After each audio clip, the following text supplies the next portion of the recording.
Bonjour tout le monde. Je suis tellement honorée, contente.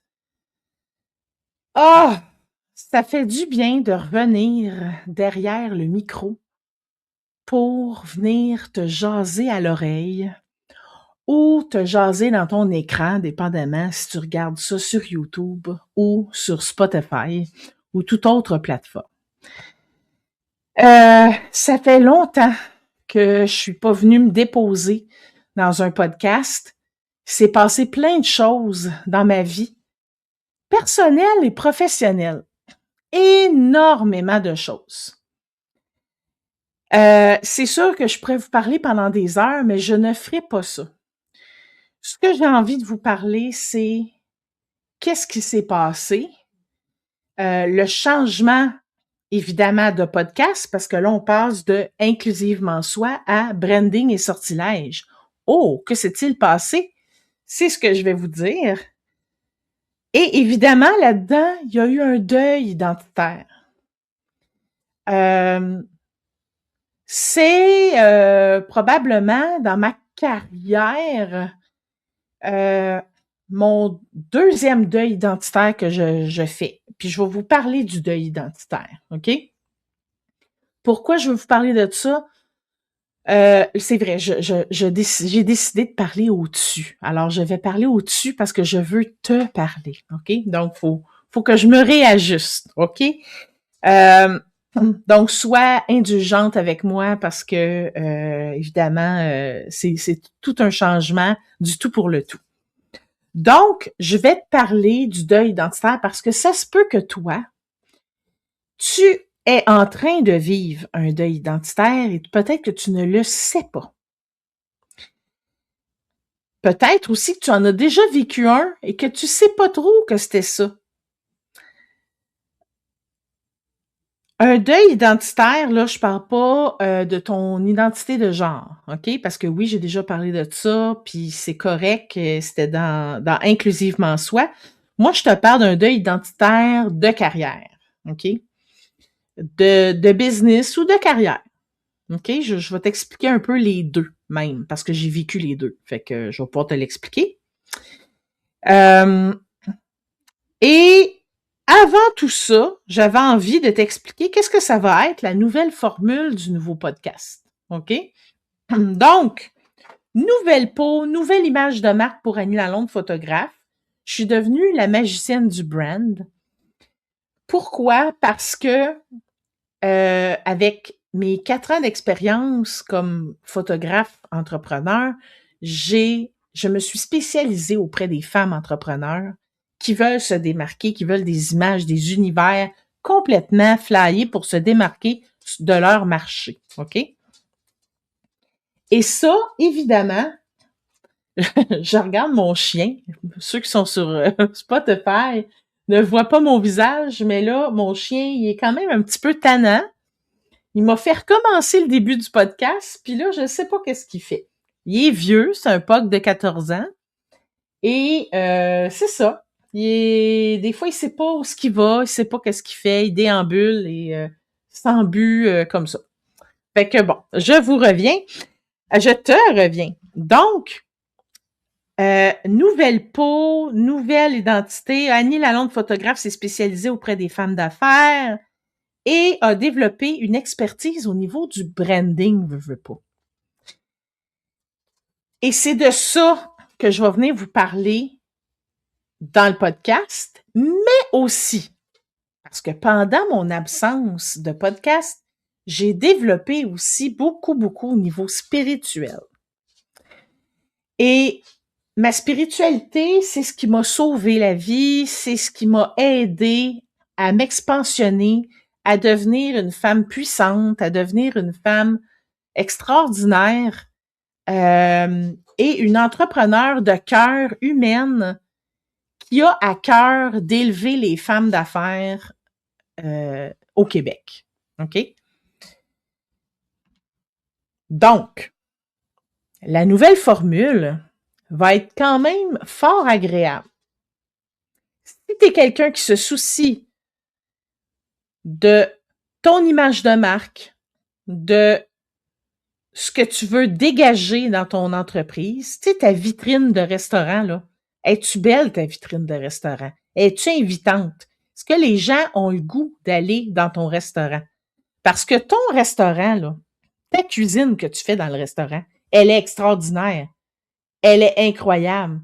Mais est-ce que l'expérience visuelle et confortable et le confort et tout ça, est-ce que ça, c'est bien aussi à la hauteur de la qualité de ton restaurant? C'est ça le branding, hein? Fait qu'on va aller regarder toutes les facettes du branding pour savoir est-ce que tu es à la bonne place ou tu as besoin de petits conseils, peut-être tu as peut-être besoin d'ajuster des choses. Et il y a aussi le côté spirituel. Donc, est-ce que intérieurement, ça va bien? Est-ce que ton mindset est de feu? Est-ce que tu sais comment apporter une paix intérieure dans les turbulences de l'entrepreneuriat? Donc, c'est ça aussi qu'on va aller chercher. Donc, comment ça va fonctionner tout ça? C'est qu'il va avoir, le podcast va être 2 fois par mois, aux 2 semaines. Et j'avais pensé le sortir le lundi, parce que lundi, souvent, il y en a bien qui disent « Ah non, lundi, c'est plate, c'est la journée la plus plate. » Puis, bon, lundi a mauvaise réputation. Ben, lundi va être plus doux, peut-être, avec mon podcast. Alors, tu vas pouvoir l'écouter quand tu vas être en chemin vers le travail ou quand tu vas être à ton heure de dîner ou pendant que tu travailles à l'ordinateur puis je vais être dans tes oreilles. Ça se peut. Donc, le lundi, ça va sortir les lundis, un lundi sur 2. Et un lundi, on va parler branding, photo, stratégie branding pour ton entreprise. Et l'autre podcast du mois sera réservé à la spiritualité ésotérique, quantique, tout ce qui est énergie pour t'aider. Il va toujours avoir des outils pour venir t'aider. Et ça, de tout à fait gratuitement. OK? Pour que tu puisses vraiment t'élever et tout ça. Et j'ai décidé aussi de pas tout faire mes podcasts toute seule. Il y en a que oui, quand c'est mon expertise puis tout ça, on va venir parler de ça. Je vais venir parler de ça moi-même, comme une grande fille. Mais des fois, je vais aussi inviter des femmes extraordinaires. Là, j'en ai 3 ou 4 de confirmés.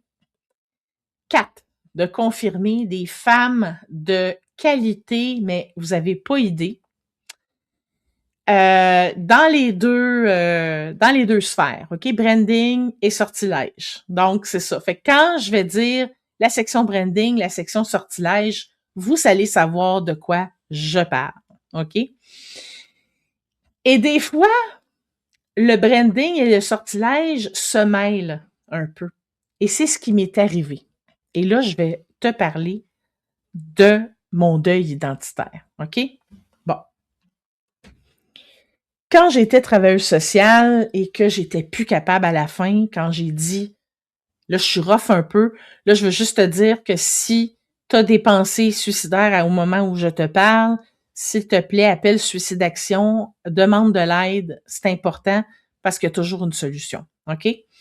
Alors, à un moment donné, j'étais dans mon lit et j'étais en petite boule et je capotais parce que je me voyais pas retourner au CLSC. Jamais de ma vie, je me disais, si je retourne là, je me tire une balle. OK? C'était vraiment les mots que j'ai utilisés et que j'ai exprimés à mon mari. Et là, ben évidemment, mon mari, il m'aime, hein? Fait que il voulait pas que j'y retourne, donc il m'a dit, Annie, on va s'arranger, retourne-y plus. Et c'est là que j'ai commencé, évidemment, à devenir photographe et à pratiquer. Ben, je pratiquais déjà, là. Disons que je préparais un peu le terrain d'avance, mais à un moment donné, ça m'a vraiment pris de court. J'ai fait là, ça y est. Alors là, c'était un deuil forcé parce que là, c'était ma vie qui était en jeu. Mais tu sais, dans ma tête, là, ça se bousculait. Ça disait: «Hey, ton grand-père», mon grand-papa qui est décédé aujourd'hui, grand-papa Roger, qui a payé la majorité de mes études en travail social, mes parents aussi qui avaient participé à ça.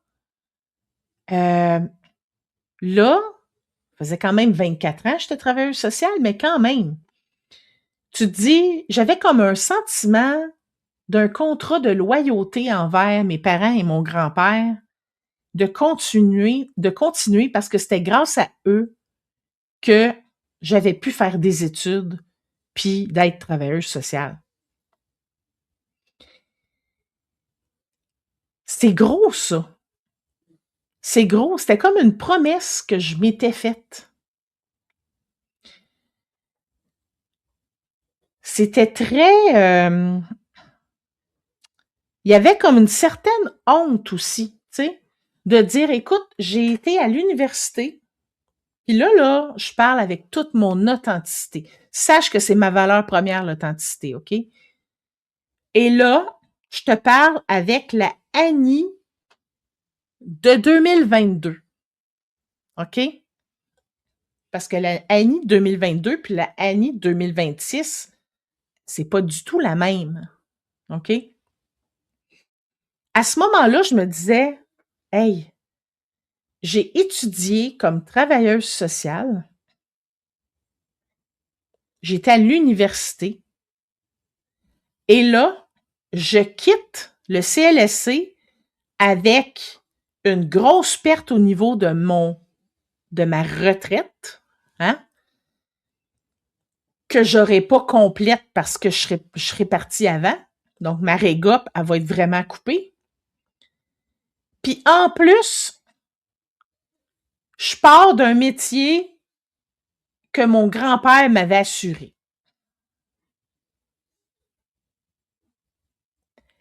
C'est pas évident.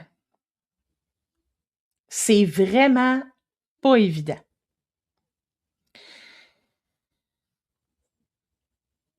Je me sentais coupable, j'avais honte. Je me disais, je m'en vais photographe, voyons donc. Tu sais, voyons donc que je pars de travailleuse sociale à photographe. Moi, dans ma tête, là, travailleuse sociale, hein, là, je monte, je mets pour celles qui m'écoutent sur Spotify, là, je mets ma main plus haut que ma tête pour travailleuse sociale, puis mon autre main en dessous, photographe, tu sais. Comme s'il y avait un saut métier, ou comme s'il y avait un métier qui était moins important que l'autre. Il a fallu que je fasse le deuil de ça, de mon ancienne identité de travailleuse sociale, pas au complet, parce que j'ai quand même aidé plein de monde à s'accepter tels qu'elles sont. Je continue à aider les gens. Je continue à les aider, mais autrement avec la photographie. Fait que la photographie, c'est pas si artificiel que ça, là. C'est pas si saut métier que ça, là. Moi, je sens que mon métier, il est extrêmement important maintenant, tu sais. Puis j'ai passé cette honte-là et cette pensée-là n'est plus dans mes pensées. OK? Mais c'est quand même un deuil de mon identité que ça faisait 24 ans que j'étais dessus. Travailleuse sociale. Je m'identifiais comme une travailleuse sociale. Puis quand j'ai commencé à recevoir des appels de mes clientes, puis j'étais comme, oui, bonjour, Annie Lalonde. Tu sais, maintenant, ou c'est quoi ton métier? Qu'est-ce que tu fais dans la vie? Ben, Annie Lalonde, en réseautage, mettons. Annie Lalonde, photographe. Tu sais, j'avais de la difficulté. C'était pas un automatisme. Puis même encore aujourd'hui, des fois, je me trompe. C'est fou, là. Mais c'est très rare, là. Ça, c'est quand je suis fatiguée puis que je suis ailleurs, là. Donc, premier deuil identitaire. Là, j'ai commencé à être bon, tu vois, là, je recommence. J'ai commencé à être photographe, tout ça. Là, je faisais du boudoir, je faisais de l'acceptation de soi. J'ai créé l'expérience Chrysalis, qui était une expérience métamorphose. Un avant-après en photo, avec entre ça des rencontres entre femmes, de coaching et tout ça pour s'aimer, pour se débarrasser des standards de société et tout ça. Puis après ça, on faisait une séance photo à la fin pour immortaliser la beauté de chaque femme et on faisait un dévoilement en groupe ensuite et c'était extraordinaire. OK? Ben, ça aussi, il a fallu que je fasse le deuil de ça. Parce que malheureusement, je mettais énormément d'énergie sur cette expérience-là pour très peu de résultats financiers. Oui, il y avait un résultat incroyable auprès des femmes. Là. J'ai changé la vie de 12 femmes. C'est incroyable. Là. Cependant, côté business, ça marchait pas. Et à un moment donné, il a fallu que je choisisse mon identité pour être capable d'être dans l'abondance. Ben oui. Être dans l'abondance. Parce que là, j'étais pas dans l'abondance, là. Ça me prenait énormément de temps, de jus et tout ça. Puis, c'est du temps que j'avais plus pour mes autres clientes. J'ai pas été perdante sur toute la ligne là-dedans, parce que ça m'a apporté énormément d'expérience, énormément de conscientisation, d'expérience, de plein de choses. Ça m'a apporté plein de choses. Mais il était temps pour moi de mettre fin, peut-être de façon temporaire, sait-on jamais. Ce projet-là me tenait tellement à cœur. C'était mon bébé. Tu sais, quand tu crées un bébé, là, tu sais, je veux dire, tu veux pas le voir mourir, là, que ce soit un vrai bébé ou un bébé entrepreneurial, c'est difficile de dire, écoute, j'arrête ça puis je fais d'autres choses, tu sais. Fait que ça a été très difficile. Mais à un moment donné, je me suis dit, est où la limite entre la persévérance et l'acharnement? Puis l'acharnement, c'est quand, je crois, là, que la différence, là, c'est quand t'as plus autant de plaisir. Que tu fais ça parce que tu te dis, écoute, ça va marcher, ça va marcher, ça va marcher, mais à un moment donné, il y a comme plus de plaisir. Tu vois ça comme une montagne. La dernière cohorte n'a pas été tant une montagne. Ça a bien été, puis les femmes ont été extraordinaires. J'en ai eu 3, mais wow, 3, incroyables. J'ai eu du plaisir énormément. Mais je sentais à l'intérieur que je pouvais pas en refaire une autre tout de suite parce que j'aurais pas été dans le plaisir. Donc, j'ai décidé de mettre fin à ça. Puis qu'est-ce qui a donné le ton à ça vraiment, là? C'est spécial, mais c'est mon backdrop en arrière de moi. Là, si tu me regardes, le mur est blanc, puis j'ai un petit backdrop bleu marin là, qui traîne là. Évidemment, plus tard, ça va changer. OK? Il va y avoir un nouveau backdrop, il va y avoir une nouvelle identité. Là, c'est parce que j'ai pas eu le temps encore de tout faire. Mais c'est sûr que vous allez voir évoluer ça, le podcast. Là. Vous allez le voir évoluer. J'aimerais ça peut-être aussi éventuellement le tourner en quelque part de particulier pour vraiment y donner un ton spécial à ce podcast-là. Mais là, présentement, j'y vais avec mes moyens, là, avec ce que je suis capable de faire. Je suis très, très authentique, comme je vous dis, là, comme je te dis. Et ce que j'ai fait, c'est que j'ai pris ce backdrop-là en arrière de moi avec moi en papillon, puis l'expérience Chrysalis écrit dessus. Je l'ai plié bien comme il faut et je l'ai mis dans mon tiroir à côté de moi. Il est là, il est en dormance. Peut-être qu'éventuellement, je vais peut-être le ressortir. On verra. On verra, je ne sais pas encore. Mais est-ce que mon deuil est complètement fait? Je pense que non. Mais c'est correct aussi, tu sais. Mais je suis bien avec ça. Je suis bien avec cette décision-là. Donc, c'est une partie de moi que j'ai laissée de côté. Par contre, avec l'expérience Chrysalis, ce qui est arrivé, c'est que j'ai développé une méthode dans mon travail de photographe pour aider les femmes dans l'acceptation de soi. Et c'est plein de petites affaires que je fais, que j'utilise, que je dis, qui fait toute la différence quand je suis en séance photo avec quelqu'un. Et ça, j'appelle ça ma méthode Chrysalis. Donc, la méthode, là, elle n'est pas morte. Elle va toujours être là, la méthode Chrysalis. Mais l'expérience comme telle n'est plus pour le moment. Donc ça, cette partie-là, j'ai décidé de garder l'essence de Chrysalis pour, évidemment, en parler des fois dans mes réseaux sociaux, comme un live que j'ai fait sur la grossophobie internalisée. C'est sûr que ça, là, je vais continuer à en parler. Je vais continuer à défendre la communauté LGBTQ+. Je vais continuer à défendre la cause des personnes trans. Je vais, et des non-binaires, évidemment, aussi. Je continue à être qui je suis. Ça, c'est sûr. Mais ça s'est transformé. J'ai décidé de prendre tout ce